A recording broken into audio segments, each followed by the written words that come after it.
Yeah, I know. I haven't done a car YouTube video for a while because I've been too busy working on the house. Anyway, this one's going to be the next one.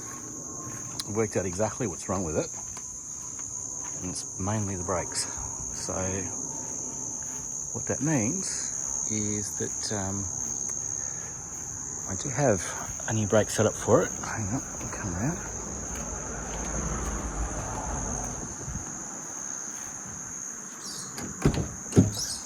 So I have got new parts, so new plugs, new leads. Don't need that, don't need that. They're the brakes, so they're the drum brakes for the rear. Geez, it doesn't smell too bad actually. You know, I thought it'd be a lot wetter, but it's not. So what happens is that when you put fluid in it, you give it a couple of pumps, you can see where all the brake fluid's gone down. So that slave in there's definitely gone. So I've got 2 new slaves and pads and springs and all bits and pieces to rebuild the whole thing. The other thing is that very patiently they've kept these parts for me. I have a new front left fender, I have a new bonnet,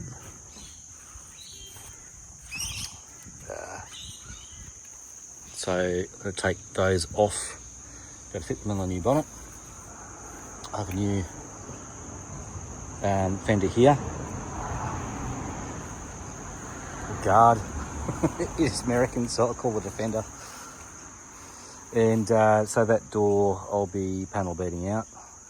This did have some, unfortunately, some floor leaning against it for a while. But yeah, all in all, I mean, it's been sitting outside for a couple of months now. And yeah, but anyway, when I get the stuff finished on the house that I'm working on, I will be working on this. Because my plan is to drive this around Australia. I know I was going to do it with the Charger out the front. Yeah, green one. Except this one, even though it's a year older, has everything in it. So it's got power steering, air conditioning, all the mod cons that you want. And yeah, I just think it would be easier to do it in this. Plus it's a V8 as opposed to that thing being a 6, which may change. But yes, it's out the back at the moment because it's going to get full of rubbish again and taken out to the tip, which is going to be fun.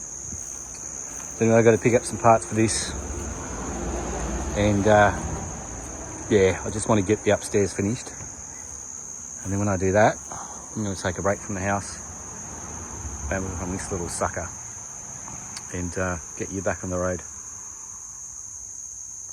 So anyway, that's my update. That's my car update. I've been doing a lot of house stuff, but I just haven't posted any videos on cars.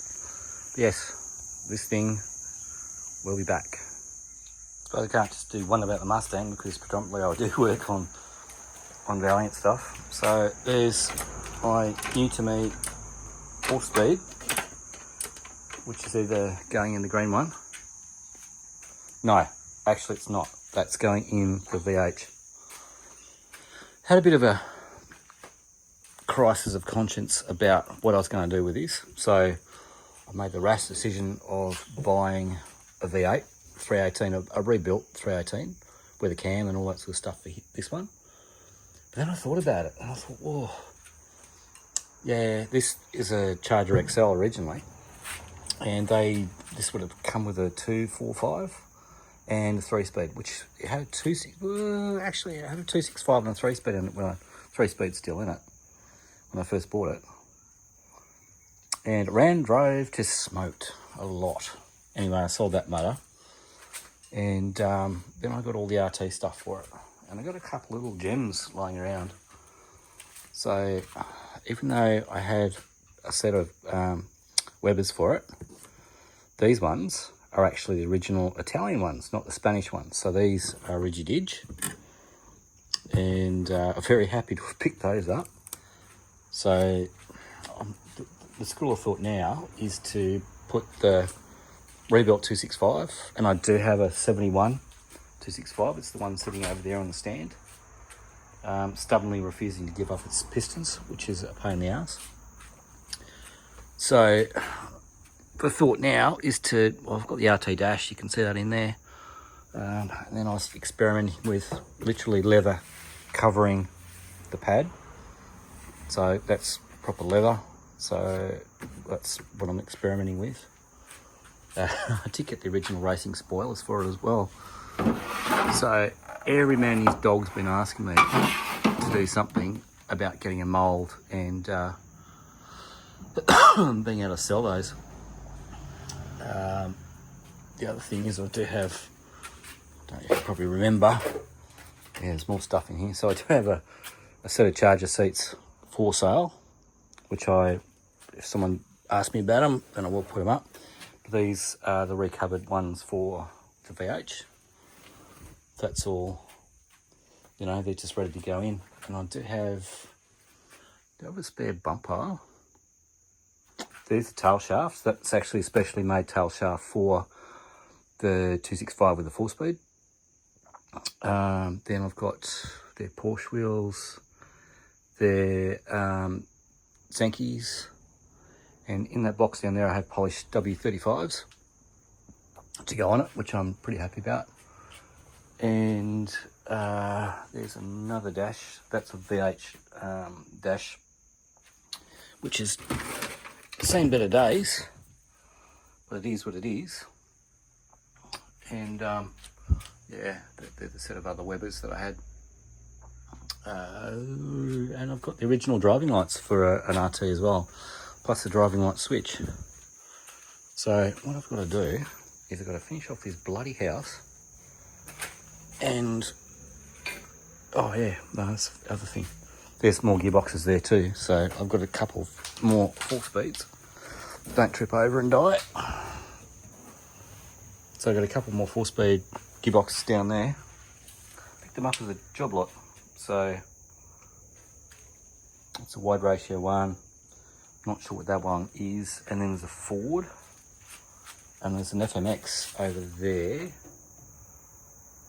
So that was that just came in the job lot, so I got them for next to nothing, which is a great deal.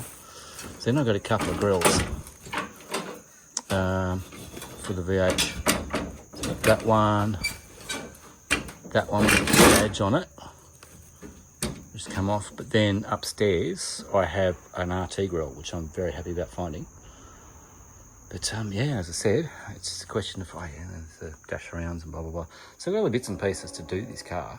I just need to do it. The engine's out. It's set up for a 6-cylinder. And the thought was, ow, input shaft, thank you very much. That hurts the feet. So the thought was to then, I've got a couple of bits. So I end up getting, there's a 2-barrel manifold, and then there's a 4-barrel manifold with a Holley on it. Then these extractors split. So what I was thinking about doing was running a 20 exhaust on the 6, and they sound so tough. They're amazing, those sorts of sounds. And then that's going to go on this one. So I'm pretty sure when I pick up that V8 from Melbourne, that's going to go on a Charger out the front. Because that was an XL as well, but it's a nothing car. It's just in its original sort of XL setup. But if I can RT replica of this one, and I might actually put a photo of what it's going to look like. Because I want to do this one, I'm not going to do it orange. I know everyone, man, his dog does them in orange, but I'm not going to do it orange. I will be doing this one in RT red and black. So yes, it looks like an RT. Yes, everyone know that it's not an RT, but then again, how many original RTs are there going around? Not many. And they're worth an absolute fortune. So, pull out 3-speed and the shaft. Got a mate of mine that I think still wants it, I'm not sure. And then put the 265, a rebuilt 265, probably the 71, so it'll be the same year as this, because this is October 71. And and I RT the crap out of it. Spanish Weber's gone, Italian Weber's in. I was told that these are aftermarket, the split intakes, which I'm not too worried about because I'll just bolt in. I've got to pull those apart and clean them all up and all that sort of stuff. I don't know if I'm going to take it to a carby person. I might just try and do it myself. The little linkages are there as well, which is good. So anyway, as I said, I've got all the bits to do this car. I just need to do it. And this one will be the pretty one. The other one's just going to be the grunt muscle one. Yeah, anyway, enough rambling on. I had to do more on a Charger than I did on a Mustang. All right, talk soon.